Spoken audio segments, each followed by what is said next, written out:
Ladies and gentlemen, boys and girls around the world, the Motown Noah Discord is officially a thing. Don't be a weirdo and have fun. All right, Jaden Ivey. Now, before we start talking about all the things that I love about him, the reasons I think he's great, everything that you want me to say about him, everything that you want me to say, like the reason that you're here, let's wait to talk about that. First, let me talk about what I don't like, what I hate about Jaden Ivey. Nothing. He's fantastic. He's a lot better than I thought he was going to be, and I thought he was going to be pretty good. Even if he wasn't the guy that I wanted the Pistons to draft, I can confidently look back and say, damn, I think we may have gotten that one right. He says after his Benedict Mathurin video did really well because Benedict Mathurin is playing really, really fucking well. But that's not what we're here to talk about today. It's all about Jaden Ivey, Purdue's finest. On a serious note, in terms of things that I don't like, I think him and Cade as a backcourt duo are going to be pretty turnover prone for like the remainder of the year, if not just because of their youth and inexperience, probably just because Jaden Ivey is a flailing idiot sometimes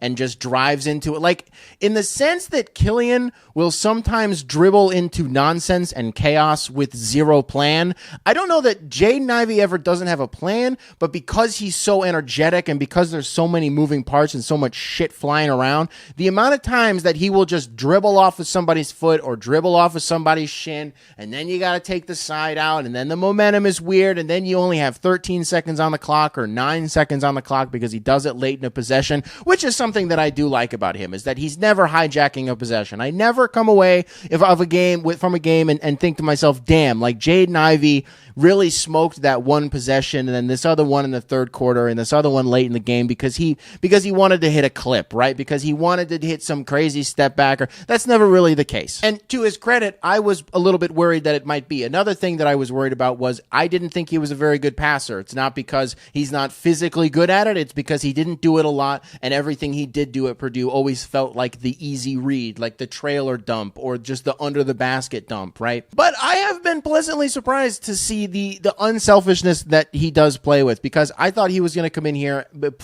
flying around at 100 miles an hour, going downhill the entire time. Maybe Isaiah would get a look from the corner or something like that, or he'd hit Sadiq on the wing in transition or something. And there are times when he like doesn't have eyes in the back of his head like Cade does. Like not everything has to be, the Steph, Luka, Magic, Pete Maravich, Isaiah Thomas level read where you're able to see a guy and where he's going to be 5 steps before it actually happens. Sometimes it's okay just to make the easy pass. And if nothing else, at least we can fall back on the fact that Jaden Ivey does in fact always make the easy pass. However, it is not lost on me that ironically, he can sometimes be a little bit slow. And I don't even necessarily, like not when he has the ball in his hands. It's always some dumb shit where it's like NBA players have to go through the experience and the growing pains of officiating. And with Jaden Ivey, the experience has been, he goes down, someone will give him the ball, they'll defer to him, he'll go 100 miles an hour, put his head down, get to the rim,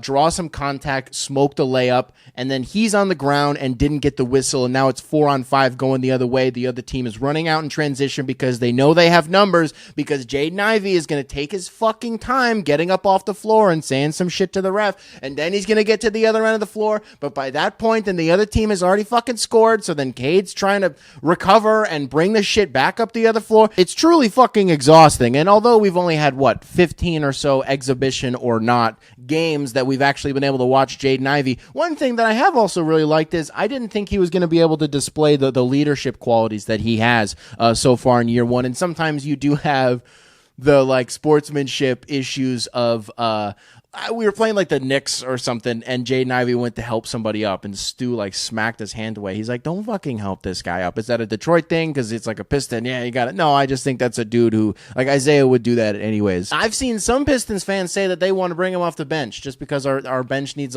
some bolstering with no Alec Burks, with no Marvin Bagley, and whatever injuries may end up arising.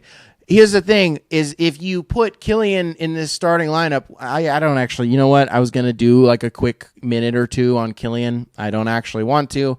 I feel like that should just be its own video at this point. I'm kind of over it, honestly, as just an experience.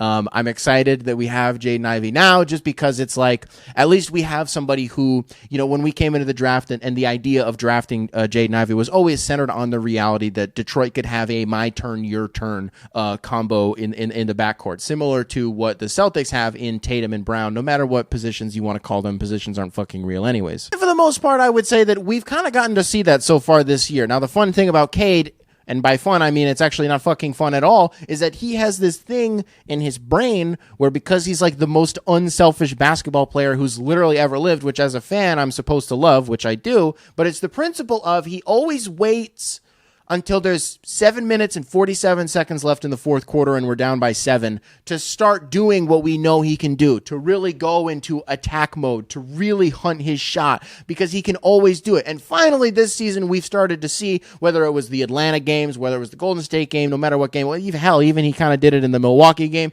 He will attack early on in two of those 4 games that I mentioned. He had at least 20 in the first quarter alone. He's attacking early. He's getting himself into a rhythm early because he's always deferring to other people, because Cade, again, as unselfish as he is, always wants to get other people in a rhythm before he gets into one himself, because it's easier for him. And Jaden Ivey, to his credit, does not need that shit at all, because he can heat up immediately. And that's not to say that I want him going out there like, if Bogdanovich comes off the bench, I trust that he could hit from 32 ice cold. I think Corey Joseph could hit from like 18 ice cold. Corey Joseph is one of the more underrated bring him off the bench and get a bucket guys like in the league. The dude is always ready, and I love it. But Ivey, there's definitely like a warming up process that he goes through where you don't really see him take, and maybe my assessment of this is wrong, this is just what I've noticed. If you watch him, he always like needs to warm up his legs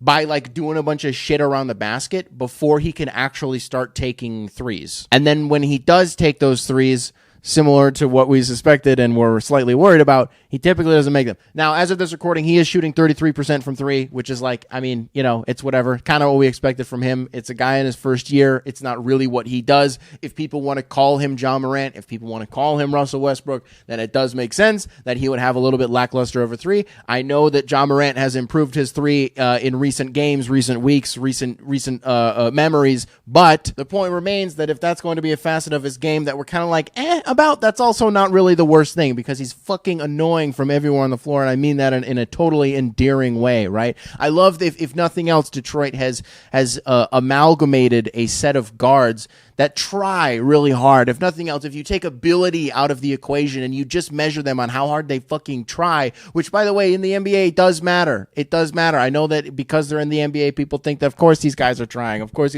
but there's a difference. There's a fundamental difference on the level that these guys care, and that the level of detail and intricacies that they will show on either end of the floor matters. And with Detroit, whether it's Cade, whether it's Ivey, whether it's Kill, like, these dudes on the defensive end are going to get after it, and they might get cooked, but they're gonna get after it. The video I made before the season started addressed a very important prompt. Is Jaden Ivey going to play like Spider-Man? I actually think he kind of has. I kind of think he has. And I made a joke in there, something about how he's fucking gonna dip, dodge, duck, and weave. He was somebody, it being Jaden Ivey, who had a lot of Rookie of the Year buzz around him, both before the season started, when he was drafted, during Summer League, during preseason, and even up to this point. People are like, is he not even a dark horse, but one of the main front runners that we should be looking at for Rookie of the Year? I still think he should be in there. Why did I just enunciate that so weird? Before the season started, whether it was after he got drafted, whether Summer League, preseason, even now, I think people would say that he shouldn't be a dark horse. He should be considered as one of the front runners that we should be looking at for Rookie of the Year. And to that, I would say, yeah, probably. He is somebody, probably. But at the same time, we are seeing a lot of people get out the gate pretty damn fast. And if I had to put money on it right now, it's Benedict Matherin's sealed in science. She's not my lover like Billie Jean, but the kid is mine. Benedict Mathurin would be the Rookie of the Year. But that's not to say that Jaden Ivey isn't genuinely making me happy. Like, this is a guy who I didn't like him. I didn't. Ultimately, I was never like approaching hater territory. If it's somebody on my team, I'm never going to just outwardly be like, I hate this guy. I detest this man, and I don't want him on my team, unless your name is like Kevin Knox. But even then, with the Kevin Knox thing, I just kind of like got to a point where I was like, and I said this to James, shout out to the Bone and Cardigan show. I stopped being upset about the Kevin Knox signing because once you realize that he's just a fucking guy on the roster, he's not part of this. You know what I mean? There's a distinct difference between being a guy on the roster and being part of what you are building culturally. We can say confidently, Jaden Ivey is there culturally. He's part of this.